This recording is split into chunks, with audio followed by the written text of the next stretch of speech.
বর্তমানে আমাদের কৃষিতে বড় সমস্যা হলো কৃষক তার উৎপাদিত ফলমূল শাকসবজি খেতেই অর্ধেক পচে যায়, জমি থেকে অর্ধেক পচা হিসাব পচন ধরে যায় এবং অর্ধেক তারা বাজারে সরবরাহ করে। আমরা যদি এই পচন রোধ করতে পারি, প্রত্যেকটা ডিস্ট্রিক্টে প্রতিটা থানায় যদি আমরা কোল্ড স্টোরেজ করে দিতে পারি, তাহলে কিন্তু এই পচন রোধ হবে এবং কৃষক কিন্তু তার 100% ফসলই বাজারে আমদানি করতে পারবে।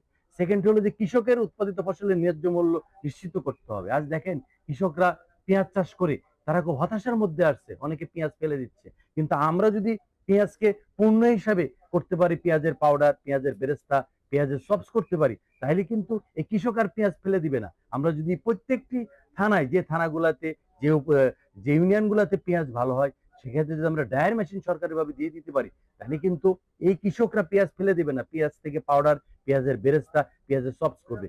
বাংলাদেশে প্রতি বছর প্রায় শত শত কোটি টাকার পেঁয়াজের বেরেস্তা, পেঁয়াজের পাউডার, পেঁয়াজের চপস পাকিস্তান থেকে, ভারত থেকে আমদানি করতে হয়। আমরা যদি এই পেঁয়াজ চাষিদেরকে বাঁচাতে চাই, তাহলে কিন্তু পেঁয়াজকে পণ্য হিসেবে রপ্তানি করতে হবে। আজকে দেখেন বাংলাদেশের কৃষকরা কিন্তু কীটনাশকে মরছে। তারা কীটনাশক স্প্রে করার সময় হাতে গ্লোভস পরে না, মুখে মাস্ক পরে না, লেভেল মেনটেন করে না।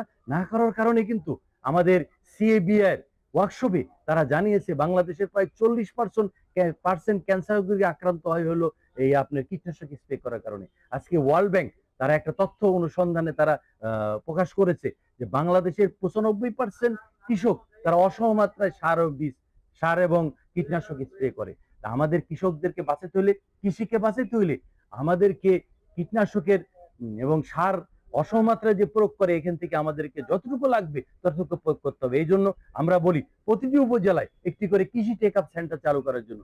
কৃষি টেক আপ সেন্টার হলো কৃষকের ডিজিটাল সেবা কেন্দ্র। এই সেবা কেন্দ্র থেকে কৃষক তার মাটি পরীক্ষা করবে, কৃষক তার ট্রেনিং নিবে, কৃষক বিভিন্ন যন্ত্রপাতি ভাড়া পাবে এবং কৃষকের ন্যায্য মূল্য নিশ্চিতকরণ হবে। এর জন্য যদি আমরা প্রতিটি থানায় এটি কৃষি টেক আপ সেন্টার চালু করতে পারি, তাহলে কৃষি টেক আপ সেন্টারের মাধ্যমে সকালবেলা রহিম চাষা জমির মাটি কৃষি টেক আপ সেন্টারে যে আসলো, দুপুরে জানতে পারলে তো জমিতে কি লাগবে, কতটুকু সেচ লাগবে, কতটুকু সার লাগবে, কতটুকু বিষ লাগবে। উনি কিন্তু দুপুরের পরে যদি উনি রিকোয়েস্ট পাঠালো অ্যাপসে যে আমার 2 বিঘা জমি আমি চাষ দিব, পাওয়ার টিলার চলে আসলো। সন্ধ্যার সময় দেখলো একটা স্বনামধন্য কোম্পানি ভুট্টা নিবে এত টাকা কেজি দরে, তখন কিন্তু সে এখানে রেজিস্ট্রেশন করে ফেললো। তার মানে কি, কৃষক ফসল লাগানোর আগেই তার হলো দাম নির্ধারিত হয়ে যাচ্ছে, সে দাম জেনে যাচ্ছে, এই জন্য কৃষক উপকৃত হচ্ছে। এই জন্য বাংলাদেশের কৃষি মানুষের খাদ্যের চাহিদা মিটিয়েও নেপালে আমরা চাল রপ্তানি করেছিলেন। শহীদ প্রেসিডেন্ট জিয়াউর রহমান কৃষকদেরকে খুবই ভালোবাসতেন এবং তিনি কৃষকদের ডোর টু ডোর যেতেন এবং কৃষকদের সমস্যাগুলো তিনি শুনতেন এবং কিভাবে কৃষকদের সমস্যার সমাধান করা যায় সেই ব্যাপারে তিনি পরামর্শ দিতেন। একবার শহীদ প্রেসিডেন্ট জিয়াউর রহমান বগুড়া যাচ্ছিলেন, রাস্তা দিয়ে যাওয়ার সময় একটি বাড়িতে উনি ঢুকেছিলেন। ঢোকার পরে এক মা এসে বলেছে যে আপনি কে, উনি পরিচয় দেয়নি, বসতে দিয়েছে, বলছে আমাকে এক গ্লাস পানি দেন। উনি পানি দিয়েছে, পানি দেওয়ার পর কিছু দিতে পারে না। উনি বলছে আজকে যদি আপনি বাড়িতে একটি ফল গাছ লাগাতেন, তাহলে কিন্তু আমাকে একটি ফল কেটে দিতে পারতেন। আপনি বাড়িতে যদি মুরগি চাষ করতেন, মুরগি পুষতেন, তাহলে কিন্তু মুরগির একটা ডিম আমাকে ভেজে দিতে পারতেন। এই জন্য বাড়ির আনাচে কানাচে সব জায়গায় গাছ লাগাইতে হবে।